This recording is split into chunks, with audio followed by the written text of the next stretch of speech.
Ang Katolisismo ay buhay na buhay sa mga bansang Latin America at sa iba pang mga bansa. Sa Pilipinas na may maraming Katoliko sa buong Asya. Hindi tinatago ng simbahan ang mga issues, bagkus hinaharap niya ito lalo na sa kasalukuyang panahon. Ilan lamang ito sa mga ipinahayag kahapon ni na Padre Aris Miranda, MI, Padre Yoyo Rehusias, SVD, at Padre Bobby Schultz, SVD. Pakinggan natin ang aming pinag-usapan pagkatapos ng banal na misa sa inaugurasyon ni Santo Padre Francisco sa Piazza San Pietro.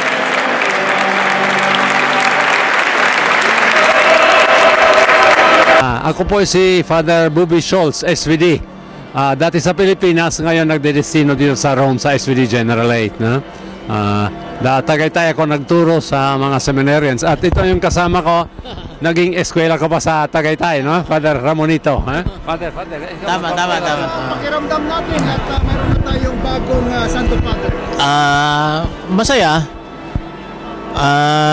Isa lang ang masasabi ko. Siya ay malapit sa tao at makatao. Sa tingin ko. Kaya palagay ko malaking pag-asa natin na magkakaroon ng pagbabago sa ating simbahan. Na simbahan ay ilalapit natin sa tao. Lagi nang inuulit, ang obispo daw ay tao at ang tao ay obispo. So ibig sabihin, iisa lang yun. So ito siguro ang paraan, baka siya na isa sa mga paraan na ang ating simbahan ay maging malapit sa tao at maging talagang maging makatao. Si Father Aris naman. Siguro po bago Kilala ka na. tapos yung ating proseso ng paghalal ng ating Santo Papa sa nasa isipan po natin, ano? At damdamin na baka sakali na pwede yung ating kardinal na si Taglid, di po ba? O ano po, ito non-European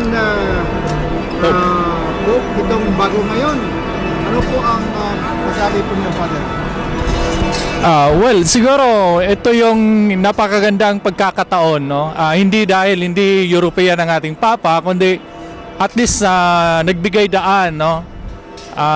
Ng isang representante nga nagmumula talaga sa mga bayan na kung saan andun ang pinakamaraming Katoliko. Dahil yun naman ang hangad natin eh. Maaaring sabihin natin, nung mga nagdaang taon ay hindi gano'n na ka-fair yung pagtingin dahil karamihan ng leadership ay nagmumula sa Europa. Pero ngayon, kitang-kita naman natin na ang Katolisismo ay buhay na buhay sa mga bansang Latin America. Of course, sa Asia, sa Pilipinas, na siyang pinakamaraming Katoliko sa buong Asia. Ito nagbibigay ng pag-asa, no, sa ating mga Katoliko. Hindi lang mga Katoliko. Kasi sa tingin ko nagbubunya, hindi lang mga Katoliko ngayon eh. Dahil mapapansin mo kahit dito, napakaraming hindi Katolikong naririto, hindi nga Kristiyano, no? Mapapansin mo sa mga bandilang umagawayway, no? So sa ating bansa din, sa tingin ko hindi lang din patay mga hindi Katoliko, mga kapatid nating Kristiyano ay lahat ay umaasa, no? Last week kagagaling ko lang sa Lanao del Sur, no? Nakasalamuha ko rin ng ating mga kapatid na Muslim, no, mula sa Bangsamoro, no. Lahat sila nagtatanong, no, ano kayong mangyayari, sino kayo maging bagong papa. Ibig sabihin, kahit sa mundo ng hindi mga Kristiyano, malaking inaasahan nilang pagbabago, no. Kaya yun lang po. Yan po siguro ang nagpapatunay na ang ating simbahan ay isang universal church. At ang universal church ay mayroon lang isang namamahala, kahit na sino pa man. But the supreme pastor is the founder, Jesus. Padre, kung minsan po nahihiya rin ako kasi tinatanong ko kung minsan yung kapwa pare na katulad nyo na ano masasabi nila sa mga dami-daming problema, no? Clerical sexual abuse, scandals, corruption, lahat-lahat na po. Kung minsan iniiwasan tayo na magbigay ng reaksyon, no? Lalong-lalo na manggagaling po sa inyo. Pero hindi po naman siguro para sa atin to, kundi sa mga taong nagtatanong. Kasi minsan ito ang naging dahilan kung bakit marami na sa ating mga mananampalataya na dahan-dahan na umaalis na sa ating simbahang Katoliko. Well, unang-una, hindi tinatago ng simbahan na nagaganap ang mga nababanggit na mga problema. Tulad ng nabanggit yung mga sexual misconduct, internal bureaucracy, politics problem sa loob ng Batikano. Kahit yung mga issue ng money laundering at saka iba't ibang mga isyong lumalabas, no? Hindi itinatago ng simbahan. Okay? Bagkus sinarap niya ito eh. Ito yung kagandahan ng simbahan eh. Sa likod ng mga sinasabi ng karamihan na pilit na tinatago, hindi eh. Kasi kahit ang ating Santo Papa nakaraan, si Pope Benedict, ay sinabi niya ito, tahasan niya yung sinabi.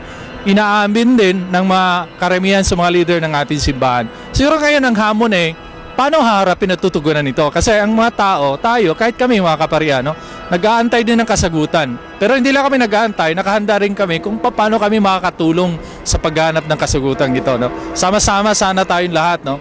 Ang problema kasi sa karamihan din sa atin na umaasa lamang tayong lahat nasa itaas. No? Hindi, ang simbahan ay tayo eh. Hindi naman yung mga pamunuan ng simbahan, bahagi lang sila. Kaya hindi rin tayo pwedeng sabihin na wala akong pakialam dyan. Hindi rin natin sabihin na antayin na lang natin kung ano magiging desisyon. Kundi ito yung panahon na dapat kumilos at gumawa na tayo ng mas konkreto. No? Simulan natin kung saan tayong mga pamayanan. No? Doon tayo magsisimula. No? Ito yung isang bagay siguro na malaking hamon ng ating, doon sa homily ng ating Pope ngayon, si Francesco. No? Servisyo. No? Servisyo ang binibigyan niyang diin.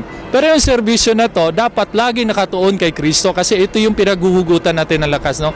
Kung mawawala ito, baliwala rin ang lahat ng ating mga pagsisikap. At siya po ay nagpakita ng magandang halimbawa na dapat tularan nating lahat. Mas lalo na ang mga leaders po ng ating simbahan at ang mga naglilingkod sa simbahan. Sana po matranslate itong kanyang pagkasimpleng tao, his simple lifestyle sa kanyang pepasing, Father. Well, sa totoo lang, hindi ko masyadong kilala ang ating bagong Papa. Dahil hindi nga sila lumalabas, no? Sa itong may mga shortlist, no? Kung sino yung magiging papabili, no? Pero alam natin na nung nagdaang eleksyon ay lumilitaw na rin kanyang pangalan.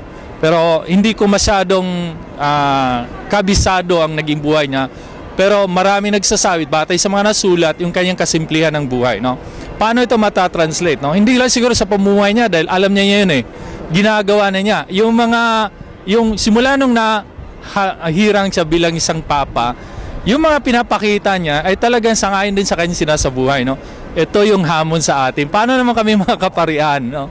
Ito yung isang malaking hamon sa simbahan dahil bagamat taglay namin yung mensahe ng kasimplihan ng buhay, pero totoo nga ba simple? Marami pang bubunuin. Kahit ako sa sarili ko bisang pare, tuloy-tuloy pa rin ang aking pag-alam nito at pagsisikap kung paano kami sasabuhay. Ang masasabi ko lang, isa sa mga susi kung paano namin masasabuhay sa hanay namin mga kaparian, yung pakikimumuhay talaga sa ating mga mahihirap na kapwa. Yung paglubog, no? Yun ang napakalaga eh, no? Masyado ang pare ngayon nakulong sa kanyang office, sa kanyang mga gawain. Pero siguro ang malaking hamon nito, bumaba naman tayo. Ginawa niya yan. Pagkatapos ng misa niya sa Santa Ana, salip na siya agad-agad tumuloy din sa kanya, no? Pumunta siya sa mga tao, no? Ito, simpleng gesture lamang, pero napakalaking impact nito. Kung lahat sana ng mga naninilbihan sa simbahan ay gano'n na gano'n ang kanyang puso at ang kanyang damdamin at handa makisalamuha, sa tingin ko itong problemang meron tayong mariresolba na to. So, simple lang po. Sa gawa lang ang kailangan. Gawa. At hindi salita. Ika nga walk your talk. Mayroon po kayong mga mensahe sa mga kapwa natin Pilipino na bumabantay po sa ating programa at sa kapwa rin po ninyo mga kaparian na siguro nanonood sa inyo ngayon. Maraming salamat sa pagkakataon kayo bumabati sa ating mga kababayan sa Pilipinas. Alam niyo napakataas ang moral ngayon ng mga Katoliko. Hindi lang mga Katoliko, yung mga tao. So masyadong mataas. Dito sa Roma, nakita ko na mataas ang moral nila kasi sila ay masyadong mababa itong mga nakalipas na mga araw. So ito ay gamitin natin ang pagkakataon na ibalik natin yung ating tunay na pananampalataya. Ika nga ay sa gitna ng mga pagsubok sa simbahan, ang pananampalataya natin hindi sa Santo Papa, pananampalataya natin hindi sa pari, ang pananampalataya natin ay sa Diyos. Kaya kahit ano ba mangyari, nasa Diyos tayo. So lagi tayo nakatingala, kahit nasa baba tayo, sapagkat Diyos ang ating sinasamba, hindi man ang Papa hindi naman ang pari hindi tayo. So tayo ay ang pari instrumento lamang, no? Instrumento, ang Papa instrumento lamang upang tayong lahat ay dalhin pabalik sa Diyos. So salamat po at bumabati sa inyong lahat at maligayang araw, maligayang piyesta para sa atin. Father Bobby naman. Sige, ako bumabati ko rin ako sa mga Pilipino sa Pilipinas dito sa Roma. Nakakasama ko sila, yung mga migrants, at hangang-hanga ako sa kanila kasi talaga malaki ang mga sakripisyo nila para sa kanilang mga kamag-anak sa Pilipinas. Kuminsan halos buong buhay nila puro hirap at kayod, tapos hindi laging ginagamit sa wastong paraan yung kanilang pinapadala. Kaya ang pag-asa ko na magtulungan tayong lahat sabay-sabay, shoulder to shoulder, para mapalapitin sa atin yung kapayapaan, yung katarungan, at yung kapatiran ng pag-aari ng Diyos. Maraming salamat. Father, huling salita. Ang masasabi ko lang, yung galak natin sa ngayon, yung tuwa, no? Ipunin natin lahat ito. Angkinin natin ito, sasabihin natin isang malaking anong isabihin, no? Victory ng ating simbahan, no? Dahil meron na tayong Papa. Ang malaking hamon nito, ang pag-angkin nito ay sikapin nating makapag-isip tayo kung paano natin masasabuhay, no? Tanungin natin sarili, ano yung pwede kong may ambag, no? Para masustain itong galak at tuwa nito. Dahil alam natin na ang ating simbahan ay naharap sa napakalaking problema. Okay? Sa hanay ng mga kababayang migrante dito, hindi lang sa Roma at sa buong mundo, no? Malaki ating papel, lalo-lalo ng mga migranteng Filipino. Na sinasabi natin, tayo din ang mga bagong evangelizer. Ano nga bang ibig sabihin ng pagiging bagong evangelizer, no? Siguro simulan natin sa buhay, sabi nga walk your talk siguro yung napakasimpleng pamumuhay, yung ating pakipag-unayan na tunay, no? Hindi ka plastikan, at ang ating pananampalataya, no? Ang ating pagdibayuhin at pagtibayin. Sa tingin ko, kung meron tayong ganito, makakaahon tayo sa anumang ating naranasan sa panahon natin ngayon. Maraming salamat po.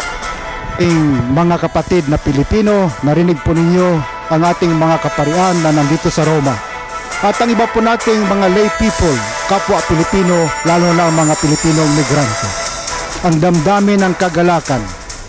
Sa kagalakang yan, mayroon pa rin damdamin na dapat tayo magsimula kasama ang namumuno ng ating simbahan. Dapat sama-sama tayo para ma-spread natin ang magandang balita ni Kristo at gawin ang dapat gawin para maging tunay na Kristiyano. Ako si Allen Double Alpha Alcedo, Balitang Roma Online, Vatican.